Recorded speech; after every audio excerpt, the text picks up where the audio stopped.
ഈശോമിശിഹായ്ക്ക് സ്തുതിയായിരിക്കട്ടെ. ആത്മീയഭോജ്യത്തിൽ നാം ഇന്ന് വിചിന്തനം ചെയ്യുന്നത് ഉണ്ണി പിറക്കാൻ പുൽക്കൂട് റെഡിയായോ? നമ്മോട് തന്നെ നമ്മൾ ചോദിക്കേണ്ട ഒരു കാര്യമാണ്. ഇനി ഏതായിരിക്കണം ഈ പുൽക്കൂട് എന്നുള്ളത് പറഞ്ഞു വരുമ്പോൾ നിങ്ങൾക്ക് മനസ്സിലാവും. നമുക്കറിയാം, ഇപ്പം വൈകിട്ട് പിറവിത്തിരുന്നാളാണ്, നാളെ ക്രിസ്മസ് ഡേ ആണ്. നിങ്ങൾക്ക് എല്ലാവർക്കും ക്രിസ്മസിന്റെ എല്ലാവിധ നന്മകളും അനുഗ്രഹങ്ങളും നേരുകയാണ് ഈ സമയത്ത്.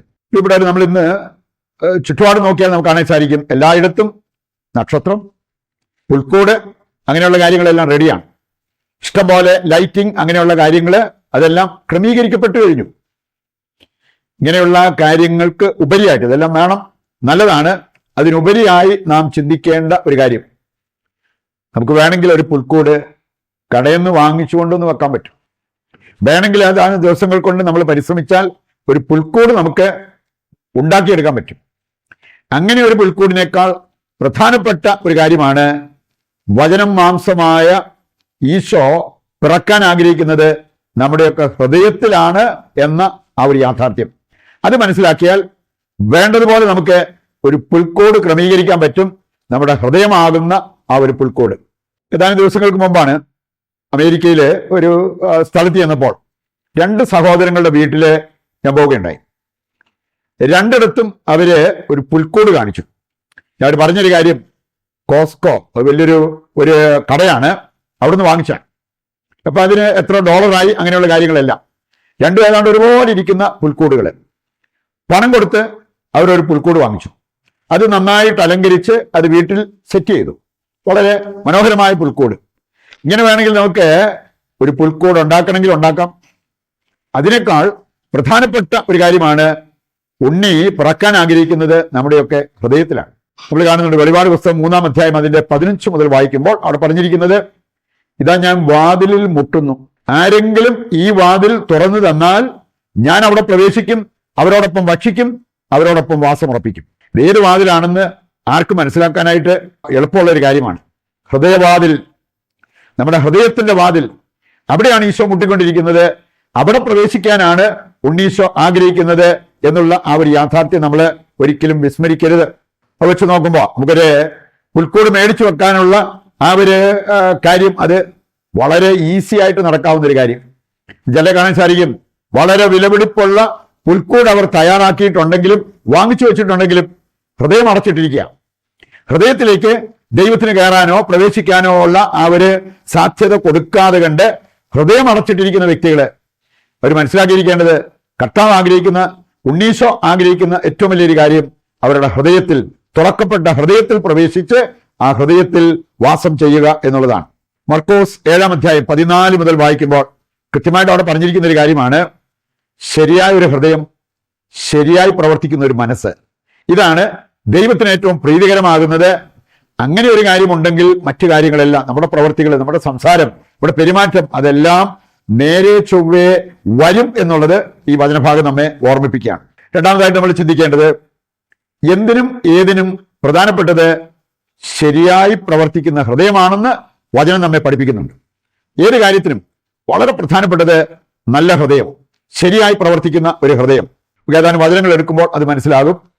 മത്തായി 15-ന്റെ 8-9 വചനങ്ങൾ എടുത്താൽ അവിടെ പറഞ്ഞിട്ടുണ്ട്, പ്രാർത്ഥിക്കാൻ ഏറ്റവും ആവശ്യം ശരിയായി പ്രവർത്തിക്കുന്ന ഹൃദയം, നല്ല ഹൃദയം. ആ ഹൃദയത്തിൽ നിന്ന് ഉയരുന്ന ദൈവമേ എന്നുള്ളൊരു വിളി പോലും അത് സ്വർഗത്തിലെത്തും. ഹൃദയത്തിൽ നിന്നല്ലാത്ത ആ പ്രാർത്ഥനകളെല്ലാം വ്യർത്ഥമാണ് എന്നുള്ളത് ഇവിടെ പറഞ്ഞിരിക്കുന്നത് നമുക്ക് കാണാൻ പറ്റും.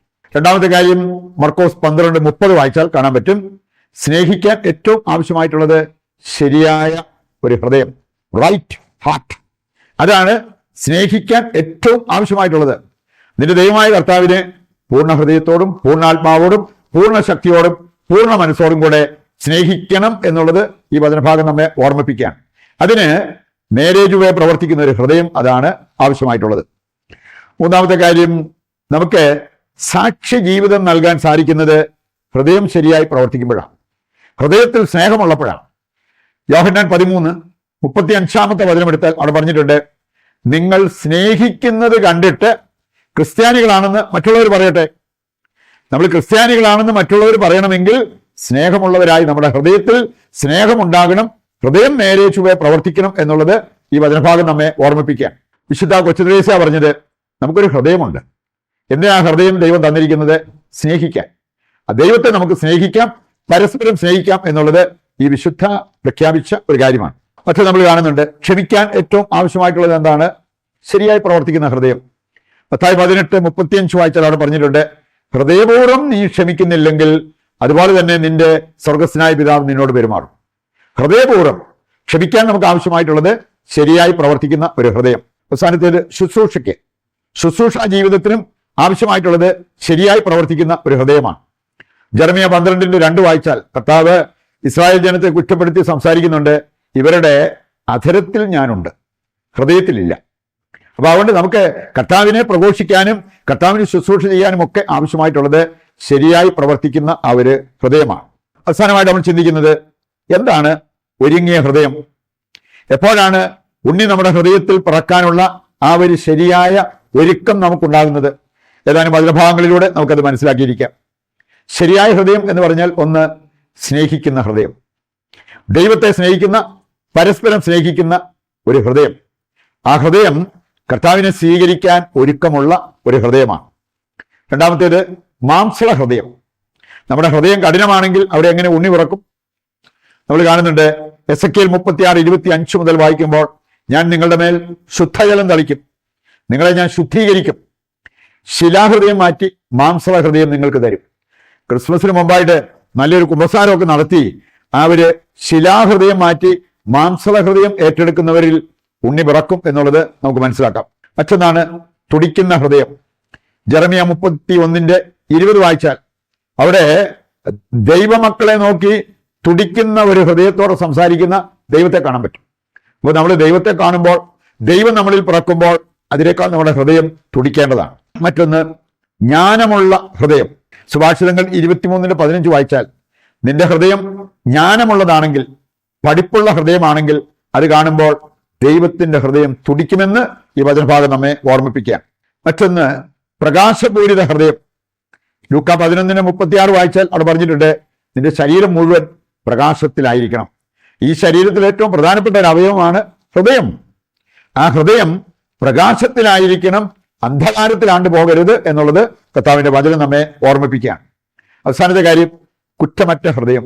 1 യോഹന്നാൻ 3:21 വചനം വായിച്ചാൽ, ഹൃദയം നമ്മെ കുറ്റപ്പെടുത്തുന്നില്ലെങ്കിൽ ദൈവസന്നിധിയിൽ നമുക്ക് ആത്മധൈര്യമുണ്ട്. അങ്ങനെ ഒരു ഹൃദയത്തിന്റെ ഉടമയാണ് നമ്മളെങ്കിൽ ആ ഹൃദയത്തിൽ ഉണ്ണീശോ പിറക്കും. നമുക്ക് ഇതിനുള്ള ഒരാഗ്രഹത്തോടുകൂടി അതിനാവശ്യമായിട്ടുള്ള തീരുമാനങ്ങൾ എടുത്ത് അതൊരു ഉമ്മയായി ഉണ്ണീശോയ്ക്ക് സമർപ്പിച്ചുകൊണ്ട് ഈ ക്രിസ്മസ് ആഘോഷത്തിൽ ഉണ്ണീശോയുടെ ഒരു ഉമ്മ നമുക്ക് ലഭിക്കുവാൻ ആഗ്രഹിച്ചുകൊണ്ട് പ്രതിഷ്ഠാ ജപത്തിൽ പങ്കുചേരാം. ദൈവത്തിന്റെ വചനം ശ്രവിച്ച നമുക്ക് ആ വചന നിറവിൽ നമ്മുടെ എല്ലാ ആവശ്യങ്ങളെയും ഇതിൻ്റെ എല്ലാ പ്രാർത്ഥനാ നിയോഗങ്ങളെയും കർത്താവിൻ്റെ കരങ്ങളിൽ സമർപ്പിച്ച് ദിവ്യകാരുണ്യത്തിൻ്റെ ആശീർവാദം നമുക്ക് സ്വീകരിക്കാം. യേശുവേ നന്ദി, യേശുവേ സ്തുതി, ഹല്ലേലൂയ, യേശുവേ ആരാധന, യേശുവേ നന്ദി.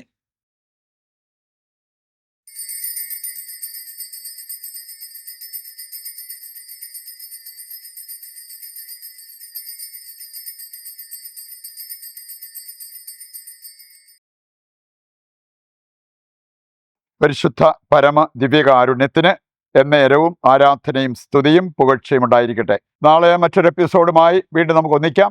ദൈവം നിങ്ങളെ സമർത്ഥമായി അനുഗ്രഹിക്കട്ടെ.